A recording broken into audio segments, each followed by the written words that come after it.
আমরা যাচ্ছি ইউনিভার্সিটি দর্শনে, ব্রক ইউনিভার্সিটি। এটি হলো আবাসিক এরিয়া, বড়লোকের গাড়ি হ্যামার। তারপর হ্যালোউইনের ইউনিভার্সিটির অনেক স্টুডেন্টরা ডর্মে না থেকে, মানে হলে না থেকে, তারা এইসব রাস্তার বাড়ি ঘরে থাকে, মানে এইসব বাসা বাড়িতে থাকে, ভাড়া কম। এগুলো বেশ বড়লোক এরিয়া। বড়লোক এরিয়া বোঝার উপায় হলো বাড়িঘর, সামনে ঘাস কাটা, ফুলের বাগান, এবং বাড়িঘর হলো চকচকে, গাড়ি থাকে। এটা হলো বড়লোক বোঝার উপায় এই দেশে আর কি। আর গরিবদের বাড়ির দেখা যায় যে অনেক কিছু খুলে পড়তেছে, পুরাতন জীর্ণ দশা আর কি। ইংরেজি রাইটারদের গল্পে যেসব বাড়ির বর্ণনা থাকে, এই যে এই বাড়িগুলো হলো একদম পাহাড়ের পাদদেশে। এগুলো বেশিরভাগই বড় লোকের বাড়ি। এই রাস্তাটায় বাড়ির অনেক দাম, মানে দুপাশেই আর কি, রাস্তার দুই পাশেই। এই যে পাহাড়ের ঢাল বেয়ে বাড়ি, উপরের যে গাছগুলো সেগুলোই পাহাড়। এই যে কি চমৎকার বাড়ি। হ্যালোউইনের কঙ্কাল মামা, এই মামা ঘুর ঘুর ঘুর, হ্যাঁ ঘুর ঘুর ঘুর, এই যে ঘুরে ফেলছে। হ্যালোউইন উৎসবের কঙ্কাল মামা 31শে অক্টোবর এই দেশে হ্যালোউইন। সেটার সুবাদে তারা ভূত প্রেতকে বাসার সামনে এনে রেখে দেয়। আবার ময়লার গার্বেজ, আজকে ময়লা নেওয়ার দিন সিটি কর্পোরেশন থেকে, এ কারণে বাইরে ডাস্টবিন দিয়ে রাখছে মানুষজন। চমৎকার শান্ত নিরিবিলি একটা মহল্লা আর কি, এখানে বলে নেইবারহুড। আমরা চলে এসেছি ব্রক ইউনিভার্সিটির পাহাড়ের কাছাকাছি। এই যে গাড়িগুলো যাচ্ছে, এই গাড়ির রাস্তা ধরেই আমাদেরকে পাহাড় বেয়ে উপরে উঠতে হবে। চমৎকার গাছের কালার। আর আমার সামনে যে ইয়েলো পানির পাম্প, এটি হলো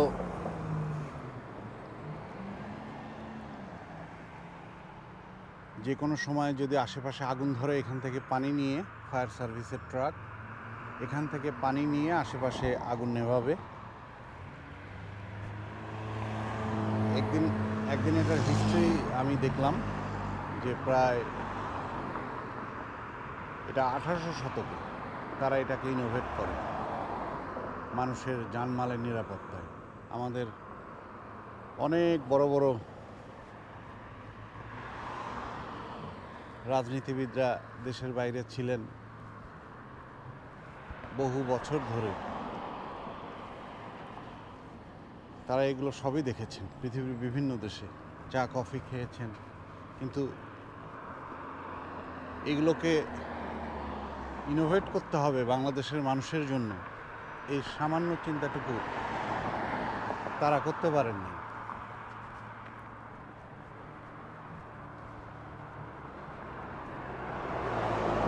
এই যে পাহাড়ের পাদদেশে আরও কিছু বাড়িঘর।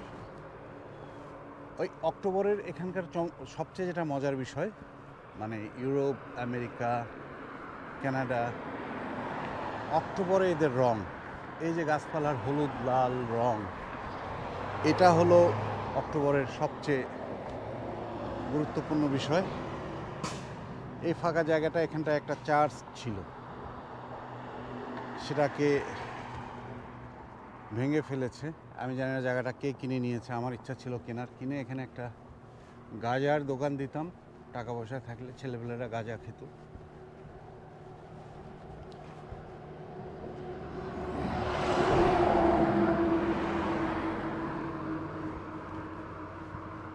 আমরা এখন এই যে পাহাড়ের ঢাল বেয়ে উপরে উঠতেছি।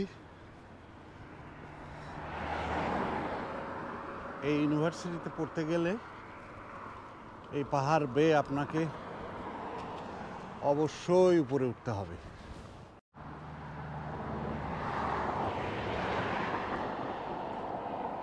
পাহাড়ের এই ঢালে প্রায়শই চোখে পড়ে হরিণ। আমি অনেকবার দেখেছি এখানটায় দিয়ে যাবার সময় হরিণের পাল।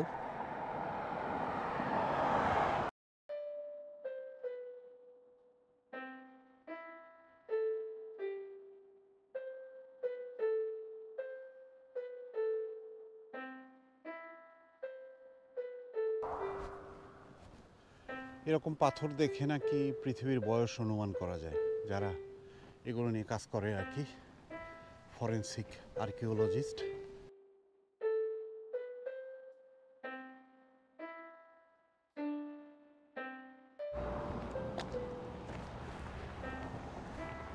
এটা হলো তাদের একটা ট্রেল জঙ্গলের ভিতরে। এই যে লেখা rock university, passive use only.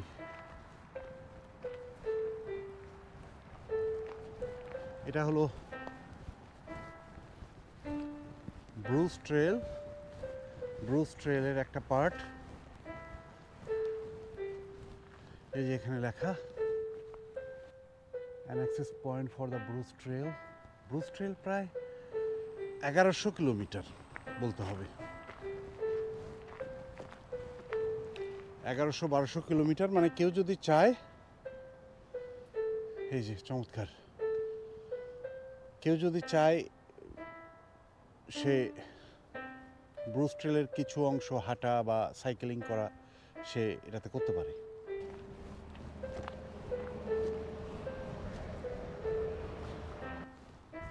আমরা এখন ক্যাম্পাসের ভিতরে। এটি হলো পার্কিং লট, টাকা দিয়ে পার্ক করবেন। এই বিল্ডিংটা এটা নতুন হলো, বছর 2-3। এটা হলো স্টুডেন্ট হাউজিং, কাইন্ড অফ আমাদের হল বা হোস্টেলের মতো।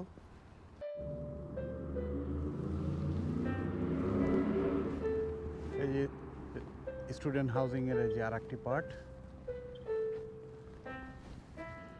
এটি হলো এটা হলো ইউনিভার্সিটির গোল চক্কর। সামনে একটা ভাস্কর্য গোল চক্করের মাঝে।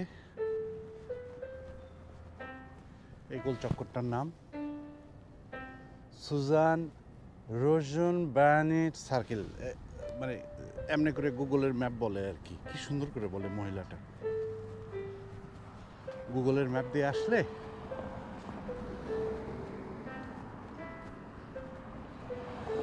এগুলোতেও কিন্তু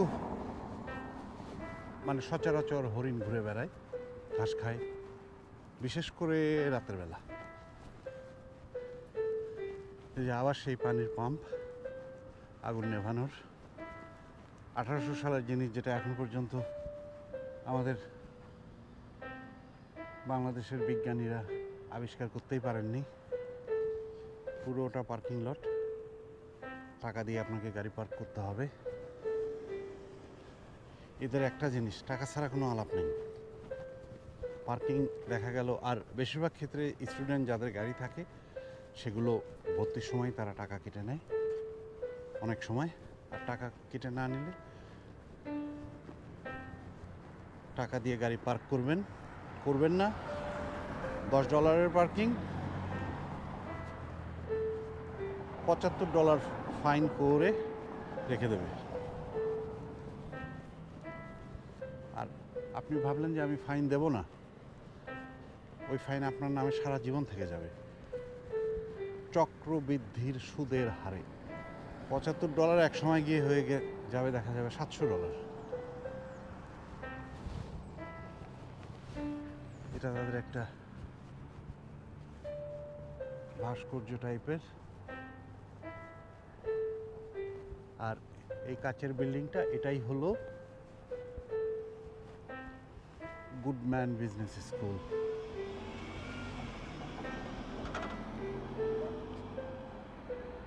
এই যে ইউনিভার্সিটি, আর এই হলো গুডম্যান বিজনেস স্কুল। এরকম একটা ব্রিজ ঢাকার পান্থপথ স্কোয়ার হসপিটালের আছে। মিছিল, মিটিং, উত্তাল ক্যাম্পাস, তারপরে যে দেয়াল লিখন, কিছুই নাই। কি একটা মানে তাজ্জব করার ব্যাপার। আমাদের দেশে যেমন থাকে অমুক তমুক, এই সেই ভক্কর চক্কর, দল বেঁধে আড্ডা, বিড়ি ফুকানো, কিছুই নেই। হয় এরা পড়াশোনায়, পরীক্ষার হলে, ক্লাসে, অথবা কাজে, দুটোর একটা, অথবা ঘুম। এটা হলো এখানকার ছাত্রদের রুটিন। এই যেটা বোধহয় লাইব্রেরির একটা পার্ট, অথবা মানে ক্যাম্পাসের ভিতরেই খাবার রেস্টুরেন্ট সহ মেলা কিছু। এখানে কিছুদিন আগে আমি ডাকসুর সাইনবোর্ড দেখছি। আমাদের ডাকসুর যে ইলেকশন হলো, সেই ইলেকশনের মতো এদেরও ডাকসু টাইপের এদেরও একটা আছে, স্টুডেন্ট ইউনিয়ন।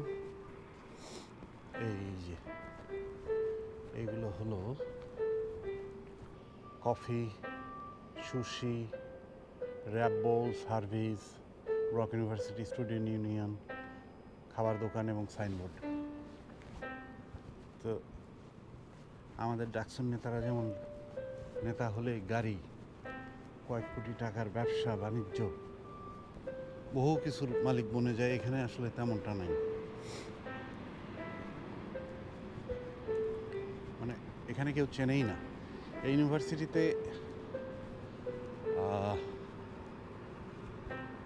ভিসি বা প্রেসিডেন্ট কে? বাংলাদেশে যেমন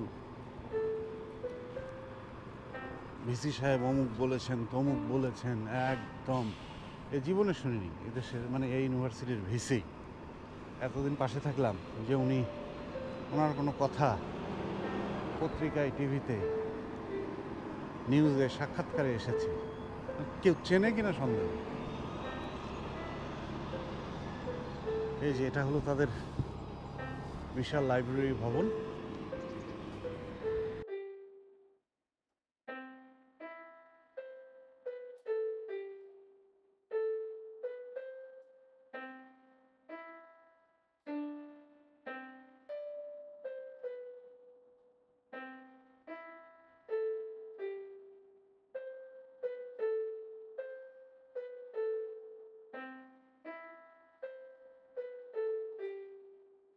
এইগুলো হলো ক্যাম্পাসের বাস।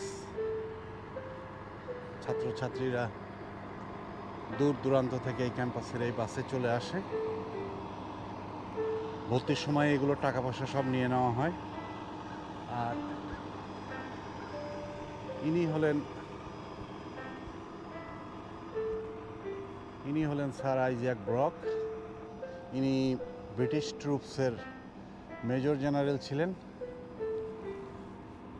আসসালামু আলাইকুম কাকা, ভালো? কাকার সঙ্গে মাঝে মধ্যে আসলে কথাবার্তা বলি। কাকার এই যে কাকা যুদ্ধের মাঠে শহীদ হয়েছেন। এই যে স্যার আইজ্যাক ব্রক, এনার নামেই এই ইউনিভার্সিটি। বাংলাদেশে হলে এনার নাম হতো ইসাহাক। যেহেতু ইংলিশ দেশ, লাগে 10 দেব 20, তবু চলবে ইংলিশ, সেহেতু এখানটায় ওনার ইসাহাক নাম হয়ে গেছে আইজ্যাক।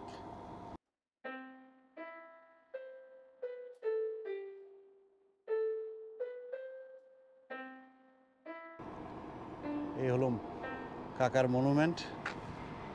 সরি, এটা মনুমেন্ট না, এটা স্কাল্পচার। মনুমেন্টটা আছে আর একদিকে, কাকা যেখানটায় যুদ্ধ করতে গিয়ে মারা গিয়েছেন সেখানটায়।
আর যা বলছিলাম, এই যে এটা হলো গুডম্যান বিজনেস স্কুল, সব ছেলেমেয়েরা আসতেছে। এখন আমরা আর একটু ক্যাম্পাস ঘুরে দেখি কি অবস্থা। এটি হলো তাদের আর্টস বিল্ডিং, আরও আছে জিমনেশিয়াম। এই বিল্ডিংটার ভিতরে সুইমিং পুল আছে, তারপরে টিম হর্টনের একটা ছোট্ট ব্রাঞ্চ আছে। তো আমরা একটু দেখি ভিতরে গিয়ে। যাক, আমরা এখন বিল্ডিংয়ের ভিতরে। এটা faculty of applied health science.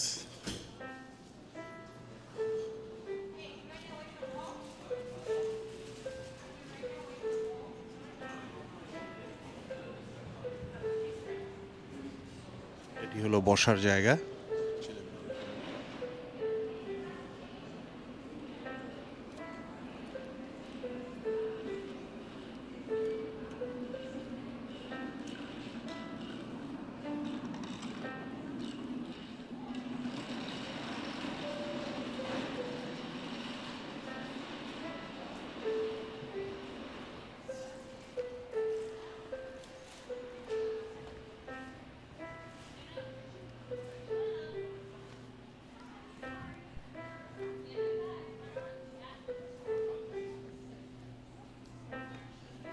এখানেদের swimming পুলে আমি আগে আসতাম মেয়েকে সুইমিং শেখানোর জন্য।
এটি হলো স্টুডেন্ট অম্বার্সমেন্ট অফিস, দেখে ভালো লাগলো।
এখানে আর একটা team Horton.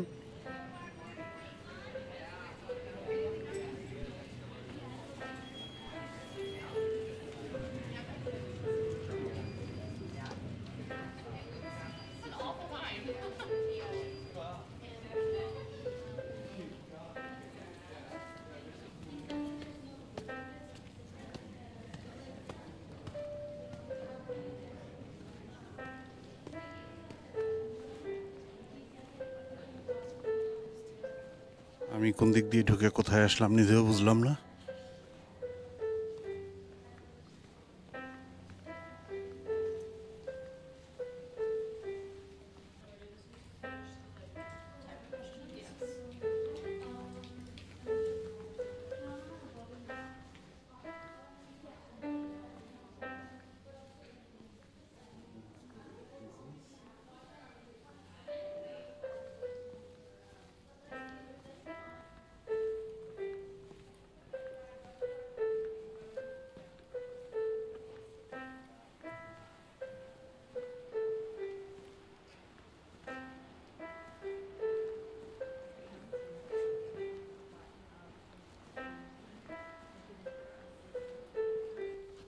Geography and tourism studies, মানে এদের পুরোটা বন্ধ হবার কারণ হলো, আমি যেটা মানে এদের ছাত্রদের সঙ্গে কথা বলে বোঝা যায় যে প্রথমত স্নোর টাইমে যেন একটা মানে ইউনিভার্সিটি রিলেটেড যারা স্টুডেন্ট বা যারা আদার্স তাদেরকে বাইরে দিয়ে হাঁটতে না হয়।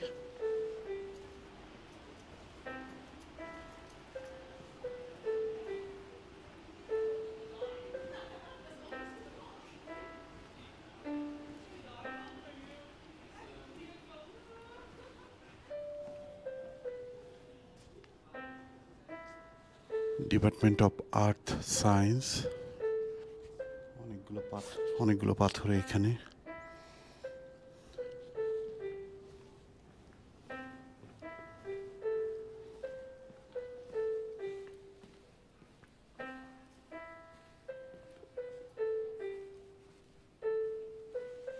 এই হলো তাদের কম্পিউটার সায়েন্স ডিপার্টমেন্ট।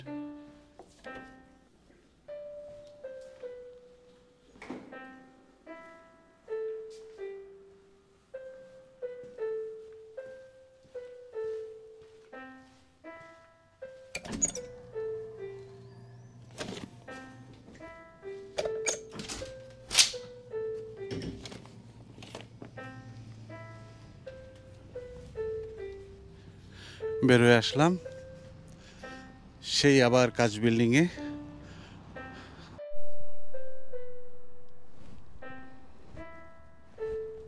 এই ক্যাম্পাসের আর একটা আকর্ষণীয় বিষয় হলো এটি, প্রথম যেদিন এটিকে দেখলাম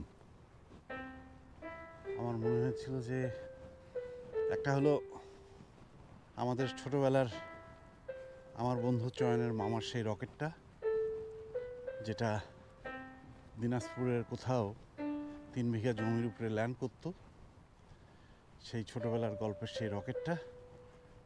আর একটা হলো বঙ্গবন্ধু স্যাটেলাইট, বাংলাদেশের প্রথম স্যাটেলাইট, যেটার অ্যাপ্লিকেশন কি কেউ জানে না। মাঝখানে আমি একটা খবরে দেখতেছিলাম যে বতসোয়ানা, আফ্রিকার বতসোয়ানার একটা তাদের ইউনিভার্সিটি স্যাটেলাইট পাঠিয়েছে, যেটার অ্যাপ্লিকেশন আমাদের বাংলাদেশের যে স্যাটেলাইট সেটার চেয়ে অনেক বেশি। এবং সেই স্যাটেলাইটটা তাদের ইউনিভার্সিটির মানে নিয়ন্ত্রণের যে বিষয়টা আর কি, আমি তো এত কিছু বুঝি না বা জানিও না, শুধু আর্টিকেলটা পড়ে যেটা বুঝলাম সেটা হলো সেটার নিয়ন্ত্রণ সেই ইউনিভার্সিটির হাতে। আর বাংলাদেশের সেই স্যাটেলাইটের নিয়ন্ত্রণের দায়িত্ব ছিল কি এগ্রি ইউনিভার্সিটি থেকে, যিনি আলুর গাছে টমেটো কিভাবে ধরবে সেটা নিয়ে রিসার্চ করে পিএইচডি করেছিলেন, কর্তা ব্যক্তি ছিলেন তিনি। এই হলো স্যাটেলাইটের ভিতরে। হ্যালো হ্যালো, স্যাটেলাইটের ভিতরে কেউ আছেন? কেউ আছেন এখানে লুকিয়ে ঝুঁকিয়ে? না, কেউ নাই। আচ্ছা, ভেরি গুড। আর আমার বন্ধু চয়নের মামার রকেটের যে বিষয়টা ছিল সেটা হলো, সেটা 3 বিঘা জমির উপরে নামতো। ছোটোবেলায় সেই গল্প, চয়ন এবং চয়নের বড় ভাই সেই রকেটটাতে চড়ে ঘুরতে যেত। একবার উপরে তার মামা রকেটে উঠায় নিয়ে তাদেরকে চলে গেল, উপরে যাওয়ার পর চয়নের সে কি কান্না। তারপর মামা একটা সুইচের মধ্যে চাপ দিল, দেন রকেটটা এসে আবার ওই 3 বিঘা জমির উপরে ল্যান্ড করলো। তো এই ছিল আমাদের ছোটোবেলার রকেট ক্রেজ। একমাত্র চয়নের মামার রকেট ছিল, আমাদের কারো মামার রকেট ছিল না। এটা নিয়ে আমাদের অনেক দুঃখ। সেই রকেটে আবার সে আমার বন্ধু তাজুল লিমনকে নেবে। আমার যদি জায়গা হয় তাহলে আমাকেও নিতে পারে। এই একটা চরম অনিশ্চয়তার ভিতরে তাজুল লিমন শহরা ঘুরে আসার পরে রকেটে পরের ট্রিপে আমাকে নেবে, এরকম একটা নিশ্চয়তাও চয়ন আমাকে দিয়েছিল। তো এই ছিল বঙ্গবন্ধু স্যাটেলাইট আর রকেট, যেটি প্রথম দেখার পরে আমার মনে হয়েছে সেই রকেটটা বিশাল জায়গা জুড়ে এত বড় একটা জায়গা, একটা চায়ের দোকান নাই। চায়ের দোকান অন্তত এখানে 15-20টা চায়ের দোকান, ফুচকার দোকান থাকলে কি একটা ব্যবসা, প্রতি মাসে অন্তত কোটি টাকার একটা ব্যবসার সিস্টেম বের করা যায়। এরা এগুলো বুঝলো না বিষয়টা। আমি একটা এখানে দোকান দিতে চাইলাম, ভালো একটা দোকান দিই, পরে বললো ভাই পুলিশ ধরে নিয়ে যাবে। ও আচ্ছা, তাহলে তো হবে না। একটা চায়ের দোকান দিতে চাইলাম, বাংলাদেশের এক কর্তা ব্যক্তিকে চিনতাম। উনি কিন্তু মানে সেই স্যাটেলাইটের একটা বিষয়ে উনি একটা কনসালটেন্ট ছিলেন। তো মজার বিষয় সেটি হলো, ওনাকে আমি জিজ্ঞেস করেছিলাম যে এটা আসলে কারা পরিচালনা করবে, কারা দেখবে যে আমাদের সেই এক্সপার্টিস আছে কি না, বা আমরা ইউনিভার্সিটিতে এই প্রোগ্রামে যাওয়ার আগে, আমরা যে স্যাটেলাইট লঞ্চ করব সেই প্রোগ্রামে যাওয়ার আগে আমরা কোনো ইউনিভার্সিটিকে বা বিভিন্ন দেশ থেকে স্পেশালিস্ট এনে আমাদের ইউনিভার্সিটিতে ছেলে মেয়েকে দিয়ে একটা টিম তৈরি করেছি কিনা। তিনি উত্তরে বলেছিলেন না। আমার তখনই সন্দেহ হলো যে এটার আসলে কোনো এটার আসলে কোনো কাজ হবে না, এটা হলো অযথা। হ্যারিসন হল এবং সামনে সিকিউরিটির গাড়ি।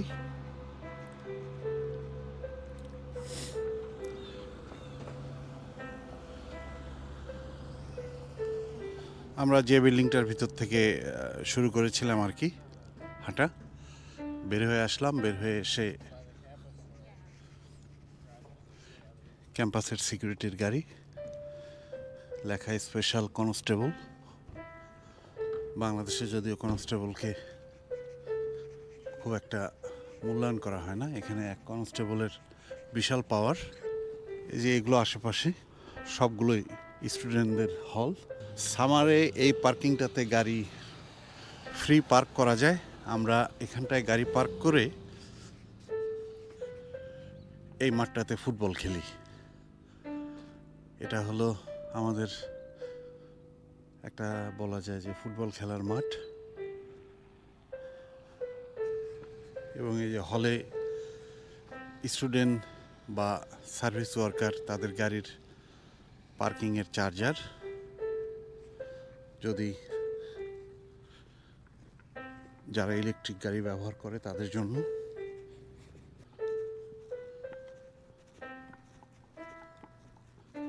এই যে এগুলো সবই হল।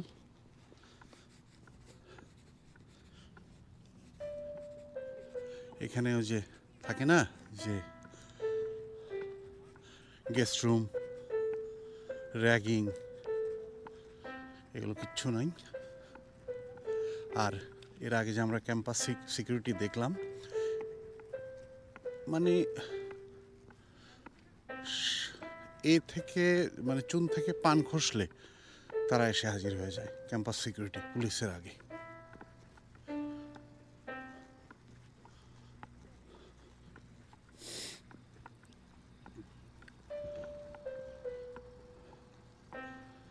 তবে এখানে কিন্তু হলে বেশিরভাগটাই মানে হলের খরচ বেশি। দেখা যায় যে শুধু থাকা বাবদ মান্থলি $1000। তো অনেকেই চায় না হলে থাকতে, বা $900। অনেকেই এই পেছনের যে রেসিডেন্সগুলো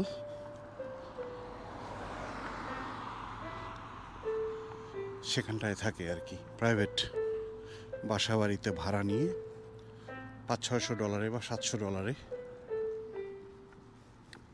আর হলগুলোর ভিতরে খাওয়া দাওয়ার ব্যবস্থা আছে, কিন্তু ওই যে একটু দামি, কারণ এখানে এরা তো আসলে সব কিছু মানে ফুড সেফটি যেটা বলে আর কি, সেগুলোকে খুব ভালোভাবে নিয়ন্ত্রণ করে।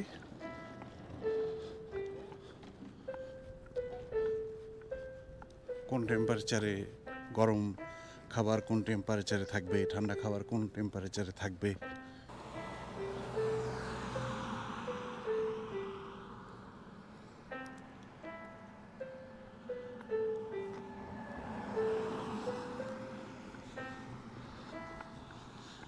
ঠান্ডা খাবার বা ফ্রোজেন ফুড কতক্ষণ করে রাখতে হবে, নিরাপদ খাদ্যের যা যা আর কি যেভাবে মেনটেন করতে হয় এরা প্রচুর মেনটেন করে। ইলেকট্রিক চার্জার, এগুলো এই ইলেকট্রিক চার্জারগুলো কিন্তু ছিল না, তারা গত 2-3 বছরের ভিতরে এগুলোকে কাইন্ড অফ ইনোভেট করেছে।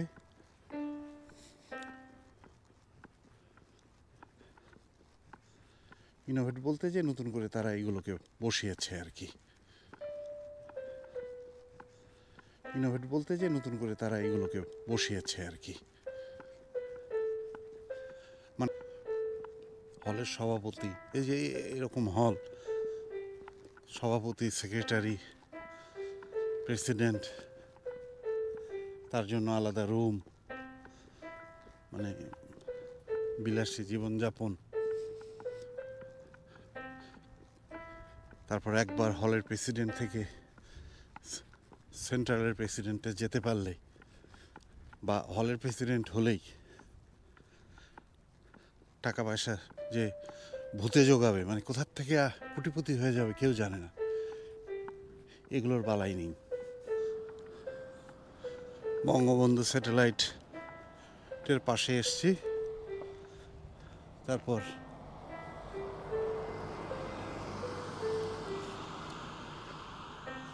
আমার বন্ধু চয়নের মামার সেই রকেট,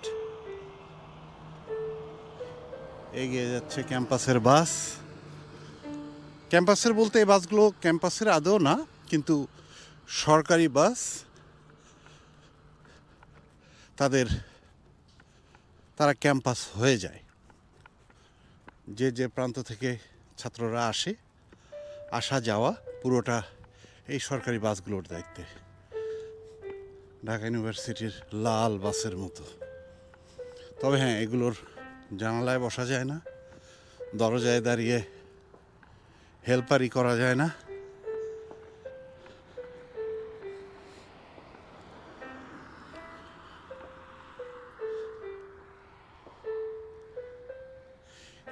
এই পার্কিংটার একটা স্মৃতি আছে।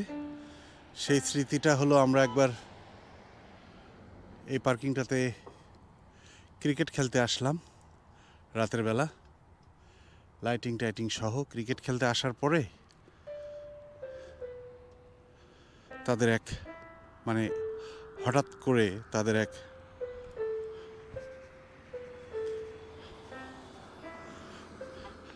স্পেশাল কনস্টেবল হাজির হয়ে গেল গাড়ি নিয়ে।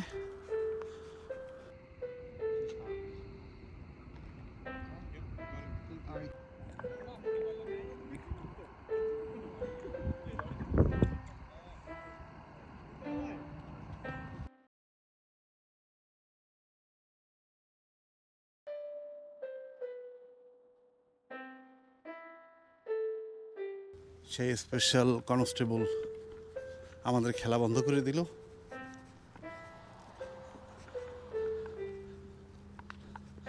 আর সেদিন খেলার আরও আকর্ষণ ছিল হরিণ।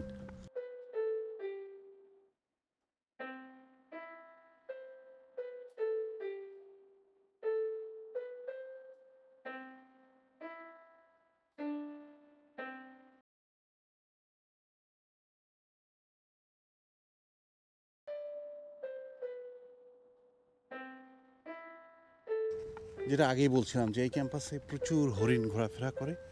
কি চমৎকার গাছের পাতা পড়ে আছে আর কি।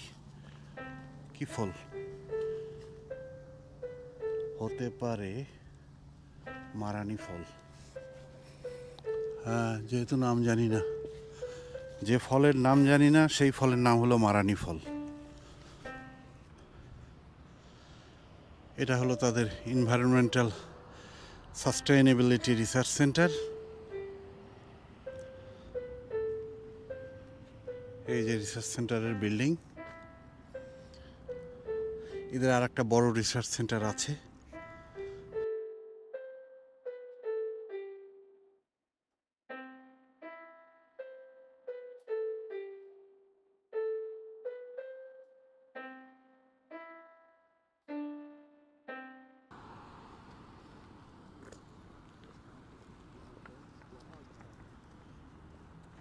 এটি হলো তাদের একটি স্পোর্টস সেন্টার।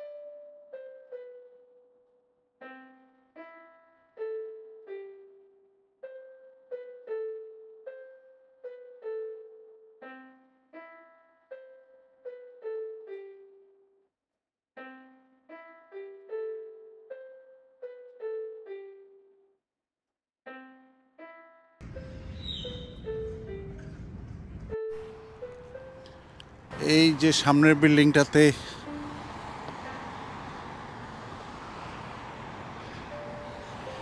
আমি মেয়েকে এনেছিলাম ভ্যাকসিন দেওয়ার জন্য। আমি সবসময় এই বিল্ডিংটাকে বলি ভ্যাকসিন বিল্ডিং। এদের ডিজাইনিং বিল্ডিংয়ের, তারপরে রাস্তার, মাঠের, এই ডিজাইনগুলো এদের খুবই চমৎকার। এটি হলো ম্যাক, আর পাশেই হলো আর একটা টিম হর্টন। এটা বলা যায় হলো ঢাকা ইউনিভার্সিটির ডাচের মতো। তবে একটা বিষয়, সেটা হলো ডাচে যেমনটা নেই তারা ফ্রি খেতে পারে, এখানে টাকা ছাড়া খাবার পাওয়ার কোনো উপায় নাই। এই সামনের এই বিল্ডিংটা, এগুলো ব্রকের যে স্টুডেন্ট তাদের জন্য হল, রেসিডেন্স এরিয়া আর কি। এভরিওয়ান ওয়েলকাম টুসন বিনোভেজ নায়াগ্রা। ট্যুরিজমের জন্য তারা এটা করছে বোঝা যায়। আর এগুলো সাজিয়েছে ক্রিসমাসের জন্য। হরিণ, ক্রিসমাসের সঙ্গে হরিণের একটা চমৎকার সম্পর্ক। আর এটা হলো সসমন পার্কওয়ে। এর পিছনে ওই যে আমরা যে পিছনের বিল্ডিংগুলো দেখতেছি, ও সেগুলো সসমন পার্কওয়ের বিল্ডিং, সেগুলো হল।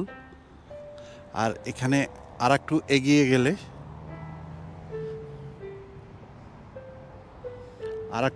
গেলে আছে 4 পয়েন্ট শেরাটন হোটেল। এটি হলো হোটেলের সম্মুখভাগ, 4 পয়েন্ট শেরাটন।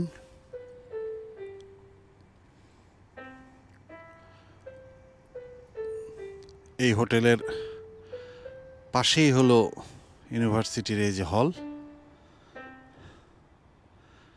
আমাদের দেশে হলে এই হোটেলে নেতার জন্য একটা আলাদা স্পেশাল রুম থাকতো সব সময়, এবং হোটেলের বারে এসে নেতা রেগুলার মদ খেতেন বিনা পয়সায়, যেমনটা ঢাকা কলেজের ছেলেপেলেরা, নেতারা বিশেষ করে এরাম বারে এসে মোটামুটি 2-4 পেগ ফ্রি খেয়ে যান। যা বলছিলাম, এই সেই থরোল্ড সিটি হল, সিটি কর্পোরেশনের অফিস। এখানে টেন্ডার মেন্ডার যা আছে সব দেখভাল করতো নেতা। এসব দেশের ইউনিভার্সিটির নেতাদের এগুলো সুযোগ নাই। ইন্ডিপেন্ডেন্ট বিজনেস অফিস, এবং এগুলো থেকেও একটা মাসোহারা আসতো। গাড়ির মধ্যে বসে গাঁজা খাচ্ছে, বিশ্রী গন্ধ, গাঁজার গন্ধ, অবস্থা খারাপ। এই যা বলছিলাম আর কি, এই যে আলাদা যে বিজনেস অফিসগুলো এখানটায়, ইউনিভার্সিটির ভিতরে এরকম অফিস টফিস থাকলে আমাদের দেশে নেতাদের একটা মাসিক বখরা তাদেরকে দিতেই হতো।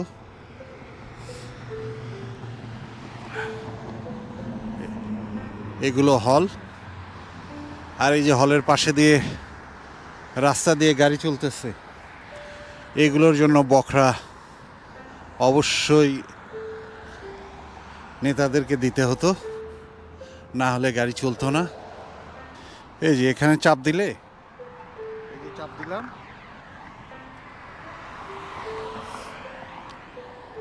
ওই যে সামনের রেড হাত দেখাচ্ছে একটা জিনিস, সেটা আর চেঞ্জ হয়ে যাবে, তখন আমি হেঁটে যেতে পারবো।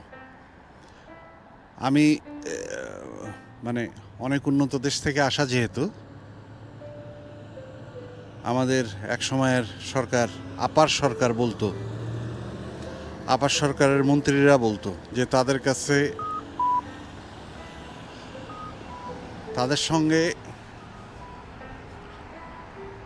উন্নত দেশের রাজনীতিবিদরা তাদের কাছে সাজেশন নেয় তারা কি করে দেশ চালাবে। এই যে লাল আলোটা চেঞ্জ হয়ে গেছে, আমি চলে আসলাম। আমি প্রথমে সে বুঝিনি যে ওটাতে চাপ দিয়ে রাস্তা পার হতে হবে।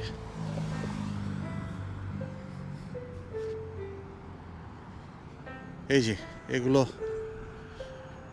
সব হল। আর যা বলছিলাম,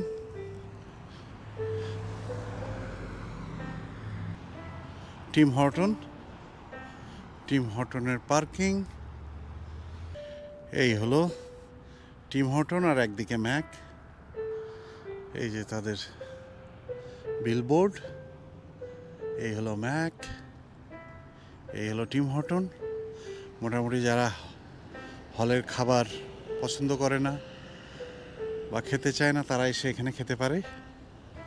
এখানে এটা আমাদেরও আড্ডার জায়গা। রাত বিরাতে আমরা এখানে আড্ডা দেই, মাঝে মধ্যে গান টানও গাই।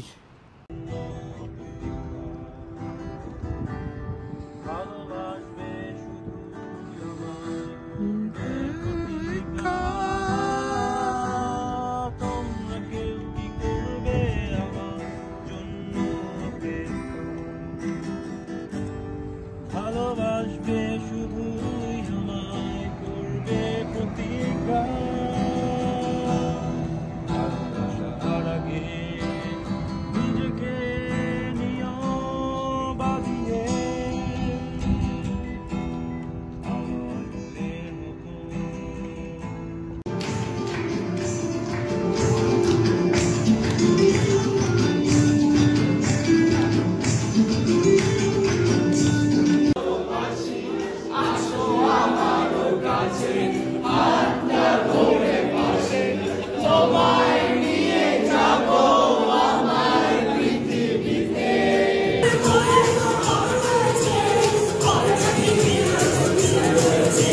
As concept like environment, so very close to Niagara, so one of the seven wonders, খুব easily দেখতে পারবেন। On the other hand, আমি বলবো যে পড়াশোনা এখানে খুবই কঠিন, as well as আপনাকে তো পার্ট টাইম করতে হবে নিজের চলার জন্য। বাট আমি সাজেস্ট করবো as a good community, getting a Bangladeshi community as well as like ভালো পড়াশোনার জন্য you can explore Brock. Thank you. এই ছিল মোটামুটি আমাদের আজকের ক্যাম্পাস পরিদর্শন ব্রক ইউনিভার্সিটির। বাংলাদেশে অনেক ছেলেমেয়েরা এখানে পড়তে আসে, বা ভালো একটা কমিউনিটি আছে ছেলেমেয়েদের পড়তে আসার। অনেক ছেলেমেয়ে আসে, তারা ভালো করে কানাডাতে সেটেল হয়ে যায়। পৃথিবীর যিনি যে প্রান্ত থেকে এই ভিডিও দেখবেন, ভালো থাকবেন, সুস্থ থাকবেন, শুভকামনা।